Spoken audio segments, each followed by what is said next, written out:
Hello বন্ধুরা, কেমন আছো তোমরা? তো আমি ভালোই আছি। তো এইভাবেই তো শুরু করি না প্রতিদিনের ব্লগটা, কিন্তু আজকে জানো একটু ব্যতিক্রম। সারাদিনের কাজটা সেরে এসে একটু বসলাম, ভাবলাম তোমাদের সঙ্গে আজকে একটা নতুন একটা কিছু শেয়ার করব। আমার চ্যানেলে এটা নতুন, কিন্তু আজকেই কি ঘটনাটা ঘটলো জানো, আমার স্ট্যান্ডটা ভেঙে গেল, যে ক্যামেরার যে স্ট্যান্ডটা, ট্রাইপডটা ভেঙে গেল। সেই জন্য মনটা ভীষণ খারাপ। কিভাবে করব, ভিডিওগুলো কিভাবে করব, খুব প্রবলেম হয়ে যাবে আজকে। একটু যেহেতু অন্যরকম ভিডিও, একটু কাজের ভিডিও, তো এটা হাতে নিয়ে করা সম্ভব হবে না। তো এটাকে ফেভিকল দিয়ে লাগানোর চেষ্টা করলাম, লাগলো না। রেখে এসেছি লাগিয়ে, জানি না কতটুকু হবে। তো এখন এই দেখো ফ্রিজ থেকে তাল বের করে নিয়েছি। 5টা তাল থেকে একটা তাল পুরোপুরি নষ্ট, আর একটা তাল হালকা হালকা নষ্ট হয়েছে। তো আগে এখন বাসনগুলো ধুয়ে নিচ্ছি। আজকে একটু তালের ভিডিও শেয়ার করব, তালের পিঠার রেসিপি। তো তালগুলো প্রথমে ধুয়ে নিচ্ছি আমি। প্রথমে বাসনগুলো ধুয়ে নিলাম, এখন তালের খোসাগুলো ছাড়িয়ে নেব। তালের যে মুখটা হয় ছাড়িয়ে, তো ভাবছি রান্নাঘরে বসেই করব, কিন্তু রান্নাঘরে জানো আমাদের প্রচণ্ড গরম, এত গরম রান্নাঘরে বসাই যায় না।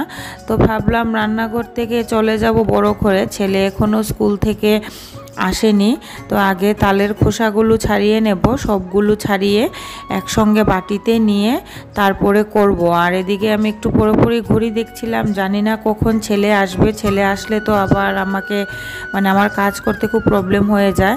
তো দেখি ও আসার আগে কতটুকু করা যায়। প্রথম তালের পাল্পগুলো নিয়ে নেব বিচি থেকে। আর আমি জানো জল মিক্সড করি না, জল মিক্সড করলে একটু ইজি হয়ে যায়। তো এই দেখো তালের পাল্প নিয়ে নিয়েছি। আর এদিকে আমার ছেলেও এসে গেছে, তো এখন ছেলের জন্য ভাতটা রেডি করে ওকে দেব।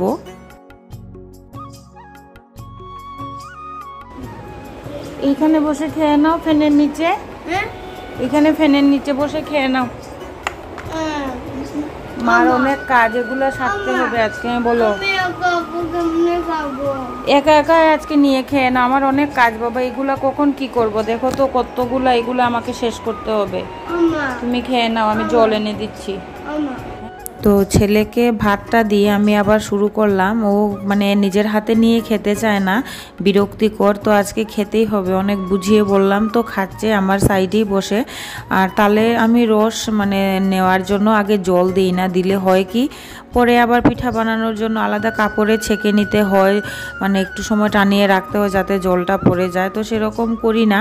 তো এখন দেখো এইটাতে করে আমি তালগুলোকে আবার ছেঁকে নিচ্ছি, না হলে ওই আঁশগুলো, না হলে তালের বড়া করার পর আঁশগুলো মুখে লাগে, তো খেতে ভালো লাগে না। সেই জন্য একটু কষ্ট হয়। জল মিক্সড করলে একটু ইজি করা যায়, এরকম খুব কষ্ট হয়, অনেক টাইট থাকে। তো তাই পাল্পটা বের করতে অনেক কষ্ট হয়ে যায়।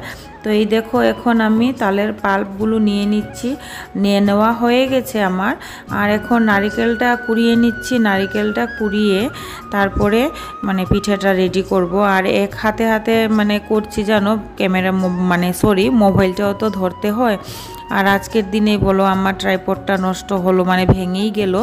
ওটাকে পরে আবার আমি দেখেছিলাম ফেভিকল লাগানোর পর হয়নি, ওইটা জোড়া লাগেনি, নতুন আরেকটা নিতে হবে। ওইটা ঠিক করা তো আর যাবে না। আর এখন আমি মোবাইলটাকে রেখেছি তুলে, আমরা ইলেকট্রিক বোর্ডের উপরে রেখেছি।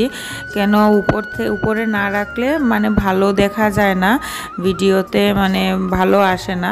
তো এখন আমার ছেলে এসে যন্ত্রণা করছিল, আমি বলছিলাম খেয়ে নিয়েছো, ঘুমিয়ে পড়ো। না, ঘুমাবে না, ও নাকি ড্রয়িং করবে। একবার বলছে ড্রয়িং করবে, একবার বলছে টিভি দেখবে। তো আর আমি সেরকম কিছু জোর করিনি, যা বাবা তুই যা খুশি তা করতে থাক, আমি অ্যাটলিস্ট কাজটা করে নিই। এখন দুপুর প্রায় 2:30টা বেজে গেছে। এই দেখো এখন তালের পাল্প নিয়ে নিয়েছি, ময়দাও ছেঁকে নিয়ে নিলাম। তারপরে এই দেখো মিক্সিতে করে নারিকেলটা পেস্ট করেছিলাম, একদম নিচের যেগুলা। তো এটা কুড়ানি দিয়ে হচ্ছিল না, তো এগুলা মিক্সিতে করে নিয়েছি। আর যেগুলা কুড়ানি দিয়ে কুড়িয়েছি এগুলা তো আলাদা রেখে দিয়েছি। এই দেখো এখন পিঠা বানিয়ে নেব। পিঠা বানানোর জন্য ডোটা তো রেডি করে নিলাম। আর এখন এই দেখো তেলও গরম হয়ে গেছে, তেলেও দিয়ে দিয়েছি। তো এগুলা ভেজে টেজে একবারে আজকে মানে জানি না সন্ধ্যাও হতে পারে। আস্তে আস্তে তো ঘড়ির কাঁটা তো ঘুরছেই।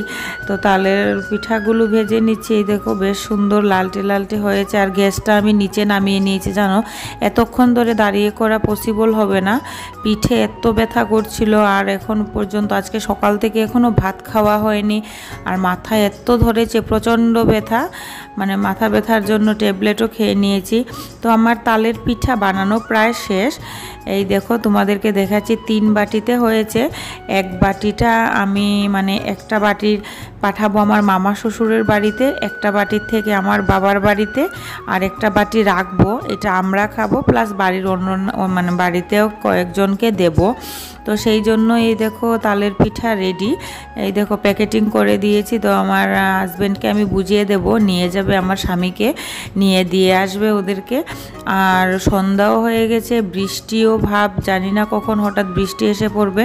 তো আমি রেডি করে ওকে বুঝিয়ে দিচ্ছিলাম কার বাড়িতে কোনটা দেবে। তো এই দেখো রেডি করে পাঠিয়ে দিলাম। এখন তো দরজা জানলা লাগিয়ে দিই, সন্ধ্যা হয়ে গেছে, সন্ধ্যা প্রদীপ দিতে হবে আবার। তো কাজ আর কাজ শেষ হয় না। স্নান টান সেরে এসে গেছি, মাথায় শ্যাম্পু টেম্পু করা হয়ে গেছে আমার। প্রচণ্ড গরমে মাথা ঘেমে একাকার, খুব বাজে অবস্থা। তো সকালে ছেলেকে স্কুলে পাঠিয়ে অন্যান্য কাজটা সেরে 12টার দিকে বসেছিলাম ওই তাল নিয়ে। আর এখন 5টা বাজছে, এখন উঠেছি, তালটা মানে পুরো কমপ্লিট। তো এখানে 3টের মধ্যে রাখা হয়েছে। একটা যাবে আমার মামা শ্বশুরের বাড়িতে, একটা যাবে আমার বাবার বাড়িতে, আর একটা থাকবে আমাদের ঘরে। মামা শ্বশুরের বাড়ি থেকে তাল এনেছিল, আর অনেক দিন মানে পরে করলাম, কেননা মানে পিঠাটা অনেক দিন পরে করতে হয়েছে, অসুস্থ ছিলাম সে কারণে আর করা হয়নি। তো আজকে তো পুরোটাই তোমাদের সঙ্গে শেয়ার করলাম। কেমন লাগলো অবশ্যই জানাবে। আর যদি ভালো লাগে অবশ্যই লাইক করবে, কমেন্ট করবে, শেয়ার করবে। আর নতুন হয়ে থাকলে সাবস্ক্রাইব করে আমাকে সাপোর্ট করবে। তো আজকে এতটুকুই, টাটা, সবাই ভালো থাকো, সুস্থ থাকো।